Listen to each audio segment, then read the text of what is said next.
back to England, Eddie. I suppose just actually going back, had you spoken to England in years gone by? Did you ever have a conversation with England post Clive Woodward in about 2004? Or am I making that up? It might have been 2006, 2007. Yeah. They were looking for a director of rugby. And someone, a headhunter came down to Sydney, and I remember chatting to them. And then anyway, they came back and they said, you're in the last two. We want you to fly to England to interview. And at that stage, I'd already had met Nigel Ray. So I gave Nigel a ring just to get some background to see whether they were serious or they just wanted someone in the mix to make it look like it was genuine. Anyway, It was more of the secondary one. So I knocked it on the head. Didn't go ahead with it. Have you always had a curiosity with England, or was it just the time was right post 2015? Well, the curiosity was only the fact that, I knew Steve Borthwick very well, and Steve came and coached with me at Japan, and because of that, in the 2015 World Cup particularly, I watched their games quite closely because we had a bit of a bet. We had a Welsh defence coach, Lee Jones, Steve, and Australia in the same pool. So Steve doesn't drink, but Lee does. So we had a couple of bottles of red wine on the results, and it was good banter. But I watched the games really closely, and that's where the fascination came, because I remember they had a lot of good players, but it just didn't seem to gel. There was something wrong, and I was just thinking at that time, it's only going to take a little bit to get these guys right, because they had a number of good players, and that was when any sort of fascination happened. What is extraordinary, I was looking back through your CV or resume. The England role is the longest role you've had in coaching. Did you know that? No, but there's some extenuating circumstances too. Sure. I'd maybe still be at the Brumbies, mate. 30 years. Yes, true. True. And you move to the Brumbies and you go to the Wallabies, and most international jobs are 4-year jobs. Yeah. And again, I could have stayed at Japan, but decided to move on by my own volition. So why England? Why England, therefore, for the second term? Because I haven't fulfilled the job yet.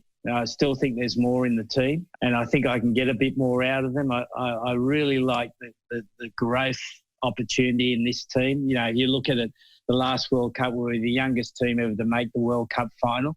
And that has its challenges in itself, because most World Cup finalists don't make it past the quarterfinal, the next World Cup. And I think that's because they're not hungry enough. They think they've done all right. And you get players who have been close to their peak, then go to the next World Cup because they want to go to the next World Cup, not so much they want to win the World Cup, because it takes an enormous amount of effort to win a World Cup. The amount of physical effort you got to put in, the amount of mental discipline you got to put in, and so to get the right balance for this team is going to be one of the most intriguing parts of it. How many we keep from the previous World Cup, how we bring new players in, how we get that balance right before the next World Cup, and particularly in England, it's even more challenging, because the first 2 years of any World Cup campaign, it's difficult, because you've got the Lions coming out the second year, so you don't have your players at their best for a period of time. So you've got that last 12 months and more, particularly that last 3 months, to really get the team right. Were you shocked about how much the job was about other things than just coaching with England in particular, or was that like that with every international team? Well, definitely there's more potential distractions here. But one of the things I really set out here to do was just coach the team. I haven't tried to get involved in the politics of what clubs want, what the national team wants. I've tried to keep my nose out of it as much as I can. I made that one comment about the bath owner, got into terrible trouble from that. What happened? Did you sit on the naughty step at the RFU for that? What is terrible trouble? Mate. Yeah, no, I think I was going to go in front of the discipline committee at one stage. And then I had a meeting with the discipline committee member, and that didn't go too well. So I think I was in trouble there for a while, and the team wasn't playing well, so it was all. But I've deliberately tried to steer clear of those things, Hask, and I think that's helped, and left all the development side, all the political side to other people to look after. Because the other thing, particularly in England, mate, and you'll know it better than anyone, the players, if you lose a game in England, you know the media is going to come after you. Yeah, and that's their job. And I'm not criticising them for doing it, but that's the situation. So the players need support. You know, they don't need the coaches to be at them. They need the support of the coaches to get them through that period, because it is going to be tough. You know, someone will be singled out. You know, that he's played his last test, and it's a difficult time for him.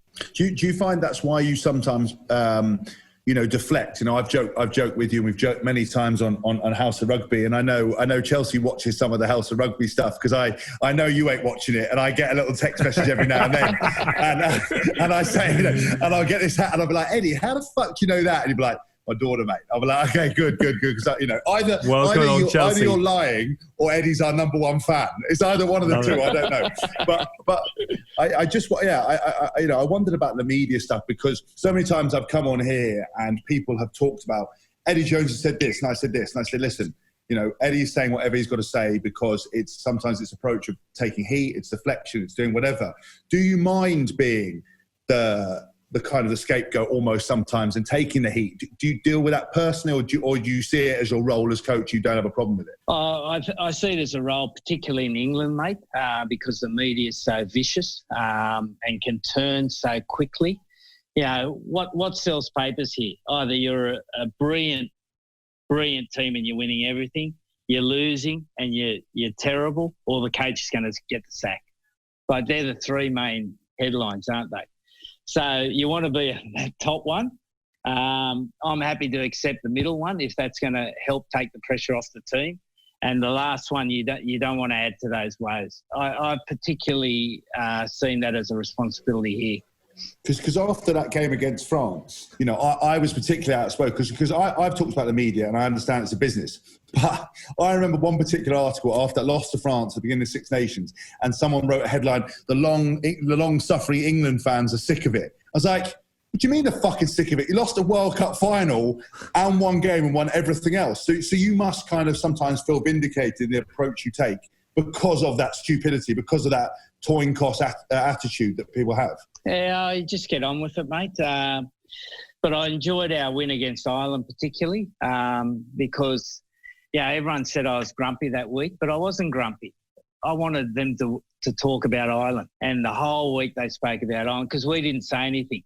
So they're relying on me to give them headlines, and when I don't give them headlines, they've got to create other stories. So it was perfect. What line that you've thrown out there have you chuckled most at in your office afterwards? Was it Noel at flanker or Curry at scrum half, or has there been any way you just thought, eating out of my hand at this point in time? Nah, mate, because it can always bite you. But like Jack Noel, I'm serious, mate. He could play a number of positions, and that will happen. You know, those hybrid players will come into the game. You can see it happening. You'll have flankers who can play wing and wing who can play flankers. Because you look at how outside the tight five, how homogeneous the body types become, and the skill will change to allow players to play a number of positions.